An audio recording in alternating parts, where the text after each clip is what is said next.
So I think, first of all, as believers and anyone who holds a highly held faith belief, we know that divine intelligence is at the very top. This notion that God's intelligence imparted onto us humans is the top intelligence. And then Yeah. underneath that, we know that human intelligence, and I'm talking in aggregate of all humans, right? Even down to the individual human level, my human intelligence is going to be under my divine intelligence. And Yeah. both of these actually supersede this notion of artificial, or maybe I could say even machine intelligence. AI also includes automation, right? It Yeah. includes data, it includes assistance. I certainly believe that we'll live in a more AI augmented and AI assisted world.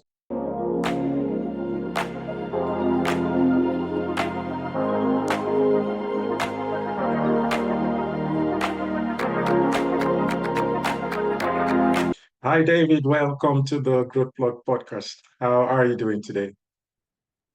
I'm doing incredibly well. It's so exciting to be on this podcast with you and to get a chance to have a wonderful conversation together. Looking forward to it. Yeah, yeah, same here. I think we connected sometime earlier this year, and we had moments where we just talked about different things, and it's good to see that some of those things are coming to life. So, how's the year been for you? Maybe we'll just start with that, and yeah, how's the year been for you? Yeah, it's been such a good year. When you look at pillar years in your life, you think about themes. And the theme for this year has been resiliency. That Mm, was the key word for me this year. This notion of being tenacious, of being bold, of being consistent and committed and self-discipline. And so it's been such a wonderful year. It's been a year of freedom of time, of freedom of location, and a freedom of finances. So it's been a very free year for me. And so the people that we work with at Go Technology Solutions and our other affiliate organizations have been doing quite well. So it's been a mm, wonderful year. And we've been able to meet a significant number of people, both in person as well as mm. virtually and globally. So we're quite excited for this year. It's a good year. 2024 will be a pillar year for sure. Wonderful, and that's good to hear. Well, before we go into the wonderful things, maybe a brief introduction. David, are you the one who killed Goliath, or how does that work? It's so funny. Sometimes people ask me, "Oh, do you prefer to be called Dave?" Yeah, my mother was actually the spiritual root in our family growing up. She Mm, came to know Christ in her faith and gave me a biblical name of David. And so the name David means beloved and beloved of God, or maybe even chosen. And so that benevolence, that love is something that's a key characteristic for me. And faith is a huge part of that. oh, good. And one of the things that actually made me connect with you was I saw your post on, yeah, faith-based entrepreneurs, startups, and all of that. It really caught my attention. And as a Christian, that's something I enjoy seeing because it's not every day we get to see that. For you, how's that journey been like? Where did it even start? When did you know you wanted to do something a bit more faith-based? Yeah, that's a good question. So I think the first thing is to just clear the air on what faith actually means. I think growing up as a kid, for me at least, and many others like us, you have a perspective of faith that's often passed on through your generation or through your culture, right? Through your parents, through religious organizations, and the like. And more recently, in the past 3 to 5 years, I found a much more deeper faith-based belief system. And that faith-based belief system enables me to have a true relationship with Creator God. Now, people often say, well, what does faith have to do with business? And why do you focus on faith? And I think the real direct answer to that is I personally believe that that relationship with God is so uniquely personal, right? Look, we can debate theology, we can debate history all day long. In fact, I enjoy doing that sometimes and getting really academic. And there are countless studies where you can tap in and study the theology and the history. But what we can't debate is the personal relationship that one has with God. And sometimes people say, well, who is God? And to that answer, I would say, pray to God, communicate to God, and ask them who they are and to reveal themselves to you. And so people may say it's Buddha, it's Allah, or Yeah, it's a Hindu, or maybe it's a Yahweh of the old Judaism perspective. But for me, God revealed himself to me as Jesus Christ. And so even the term Christianity can potentially be triggering to others. And I say this, that my personal relationship with Jesus Christ is what makes me so incredibly grateful for my faith. And of course, I also believe in the Holy Spirit as well. So that Trinity is a very important aspect of my faith. And I think as I've gotten a little bit older and a little bit of gray hair, a little bit more mature, I've realized that that relationship is for me and for me only. And I'm not in a position to tell others how to live out their faith. So, to answer your question, at the beginning of this year, I just felt this deep conviction. Just one of those things that's like in your soul, you have to do yeah, this. And for me, that was to serve other people who would consider themselves people of faith.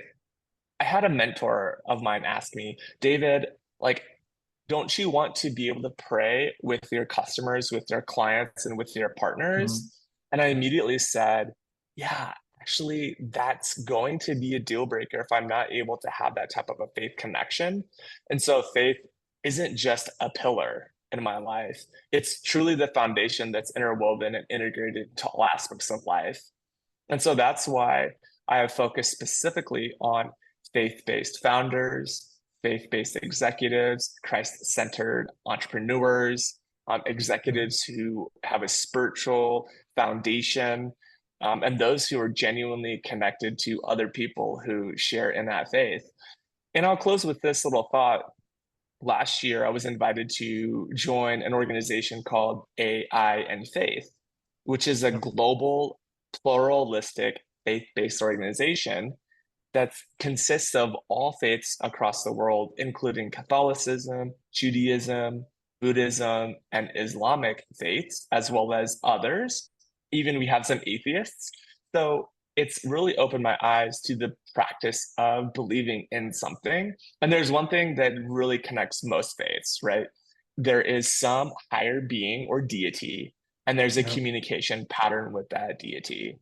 And so both of those are true for Christianity as well as others. And so it's been quite an eye-opening experience. And I've been able to connect with so many incredible people just by doing something as simple as putting I love Jesus on my headline on LinkedIn. Yeah. Oh, good. Thanks for walking us through that experience. And like you said, it's something everyone should experience themselves. For me, I don't think it's something to debate over. I know there's room for that, but what you believe in, people call it different things, but we know what we believe.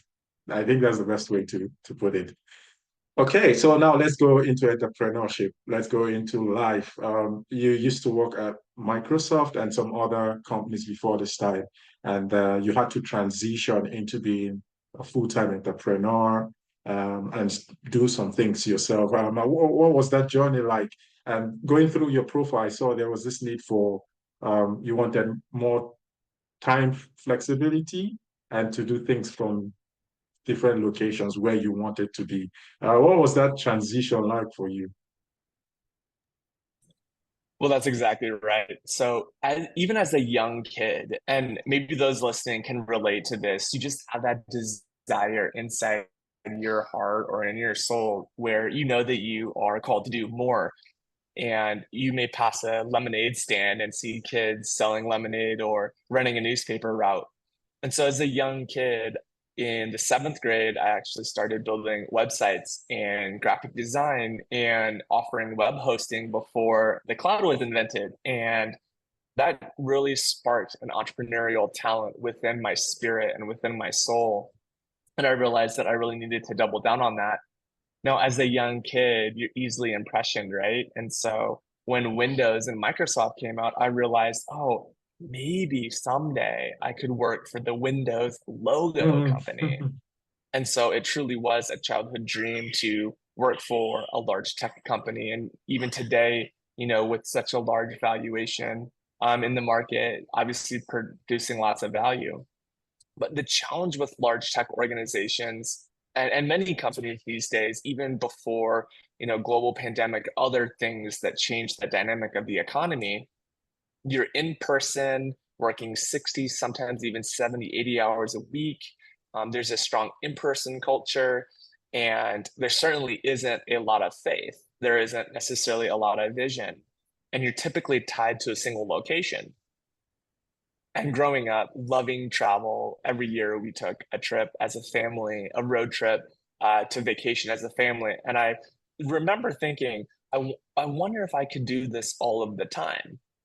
Mm. So in 2015, actually, I took a month-long road trip around the entire country, and I'm based in the United States. And so I hope to do this in Europe someday.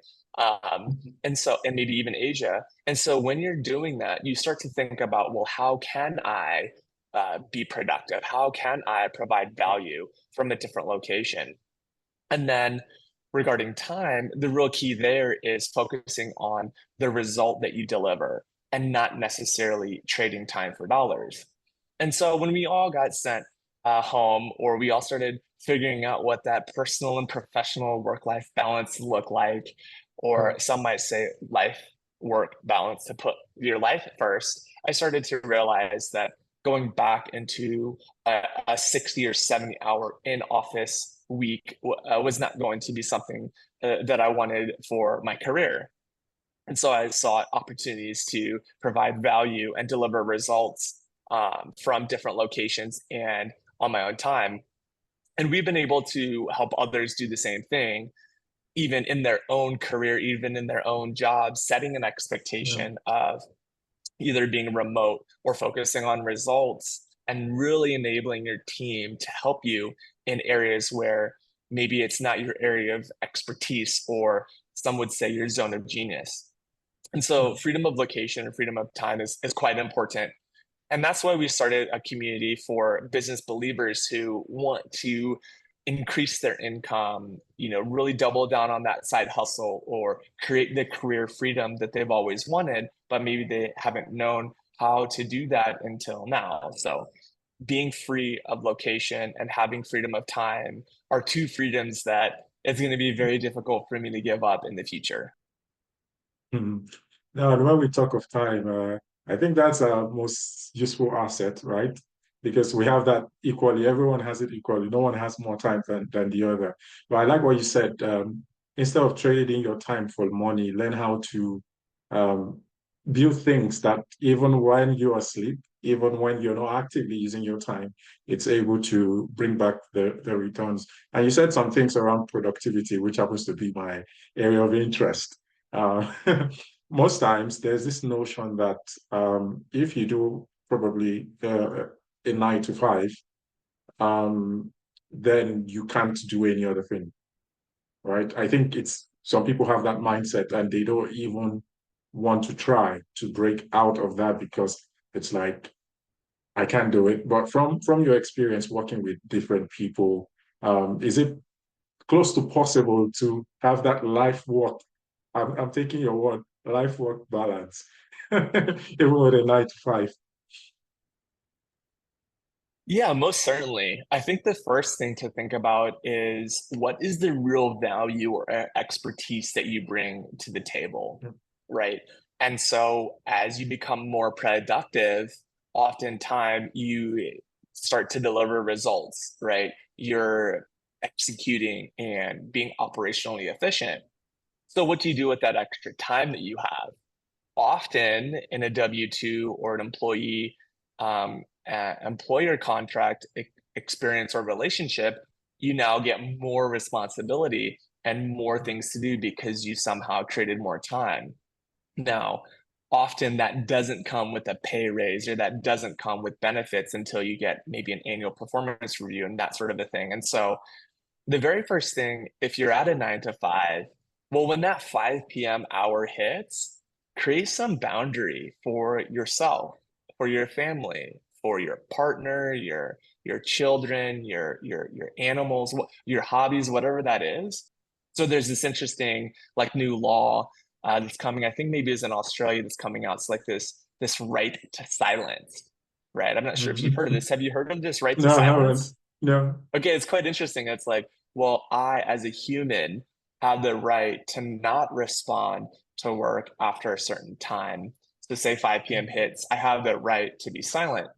And this came up with Kevin O'Leary, who is famous for being on Shark Tank. And he said, he was asked, well, what would you do if your employee, wanted to exercise their right to silence? He said, oh, well, I would say you're fired. And so it's just so interesting, like this culture of, when you're remote or when you're a hybrid, whatever that is, like, where is that boundary between like taking the kids to school in that 8 o'clock morning hour or doing laundry or dishes or making food if you have young kids at home and that sort of thing. So I think that makes productivity even more important and even knowing the results that you deliver and focusing on those results, right? And so to close out on the question, it's kind of like, okay, well, I'm in a W-2 right now, or I'm in a full-time 9 to 5 job. It's like, how can I do maybe 10 hours worth of work a day in 7 hours, right? Or Yeah. how can I deliver the same amount of results with less time? And as you start to realize that you're getting that time back, to be mindful of that and not necessarily extend yourself too much so that you can get that freedom of time. Oh, very good. And one thing I tell people when I talk about productivity, there are two aspects I see of it. So you have the effectiveness, where you get to use your resources for what you really need to use it for, right? And then the efficiency part, where you talked about, where typically it should take you 10 hours, you find smarter ways, better ways to do it in a shorter time. But importantly, it's not replacing that time with something that is not useful. You have to be effective with that extra time. And that's where I think a lot of people have the opportunity to actually go deliver on their 9 to 5 and then find time to spend with their family or take up some other passion that they enjoy doing without burning out. And one of those methods is something I think you're keen on, AI. uh, how do you see AI helping people now moving forward to live or to have that life work balance, and without it also being used for the wrong reasons? Where do you see the future of AI in life work balance? I'm trying to stick with life work instead of work life. Yeah, what a great question. So I think the first thing we need to do is define artificial intelligence, right? And is it really intelligence? Because oftentimes AI is not intelligent. In fact, it's quite unintelligent. And so I studied when AI first started to become really more widely known, especially with older generations. You know, it's like, okay, well, what is AI, and how can we utilize AI to the best of our abilities and still keep the human or the faith component? And so there is a paper that came out from the University of Washington in Washington State in the United States from the School of Education. And Dr. Gretchen Huizinga did this amazing study from a faith-based perspective called Righteous AI and the role of the Christian voice and biblical worldview in AI ethics. And so I think, first of all, as believers and anyone who holds a highly held faith belief, we know that divine intelligence is at the very top. This notion that God's intelligence imparted onto us humans is the top intelligence. And then Yeah. underneath that, we know that human intelligence, and I'm talking in aggregate of all humans, right? Even down to the individual human level, my human intelligence is going to be under my divine intelligence. And Yeah. both of these actually supersede this notion of artificial, or maybe I could say even machine intelligence. So I really like the nomenclature of machine intelligence. Computers have been around for quite a long time. It started with big mainframes, these massive machines that just did calculations. And now today, you have at your fingertips a cell phone device that has more processing power in the past 5 to 10 years than we've ever seen historically. I mean, can you just imagine if our great Yeah. ancestors knew that by a click of a button they could get food delivered to them, or really any service or manufactured good within just 1 or 2 days? I mean, how lucky are we to live in a world where we Indeed. have so much of this?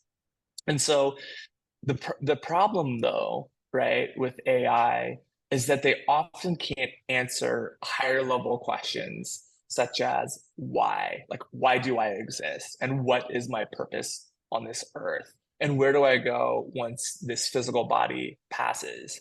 Now, we're not going to get into all the theological perspectives or biblical references, but that is a really big challenge in the AI space. And the second thing that's also very challenging for any robotics or automation is emotional intelligence. So, can I Mm. really deeply empathize and truly understand where you are coming from? And studies are shown, even with therapy and education, that there's nothing that replaces the human to human experience. Now, maybe someday people will fall in love with robots, or they're already falling in love with some of these emotionally intelligent large language Yeah. models. But on the surface, I think that we were designed as humans. Now, this is apart from faith. I believe that we, as humans, were designed to have deep relationship with other humans. Okay, finally, AI. AI also includes automation, right? It Yeah. includes data. It includes assistance. I certainly believe that we'll live in a more AI augmented and AI assisted world. I don't think that the machines will ever take over, right? And there's countless Terminator sci-fi movies stuff where things. that's happened, Yeah. right? I don't think that this machine intelligence will ever supersede human or divine intelligence. And Mm. so I think it's important to ground yourself in what is in artificial intelligence and machine learning, and then what role does that play in our lives today from an ethical and moral perspective. Well, thank you. Quite holistic view on that. For me, I'm super excited about it, the different facets of life. It will help, it will augment, it will assist, but it will not take away our, it will not supersede our intelligence. I think I believe that as well. It's not going to take over. All right. Yeah, it's usually a very short call. So thank you for sharing your different perspective on faith, entrepreneurship, artificial intelligence. Yeah, really exciting, and we'll continue to look out for the things you do and engage them. If people want to contact you, how can they reach you to probably learn more from what you do? Yeah. Well, thank you for that. The first thing is, in closing, I would highly recommend that those watching develop a genuine curiosity for emerging technology, to include AI and other technologies, and surround yourself with other people who have that similar hunger. And so you can find me actually David Goecke. That's Goecke across all platforms. I really like LinkedIn today from a professional point of view, but you can also find me on Threads, which is a meta platform today, a competitor with X, aka Twitter, as well as all of the other things like Instagram, TikTok, and others. And if you want to email me, you can also reach me directly at David at GoTech. That's GOTECH.ai. We've got a fantastic team that keeps people connected. And that's the huge part of what we love about people and humans, is that it's about connecting and truly having quality time. As you said at the beginning, time is our most valuable resource. It's something that we all have access to, but it's also limited, and it's our most valuable resource. So this quality time together with you, Wilson, has been quite wonderful. Well, thank you so much, and enjoy the rest of your day.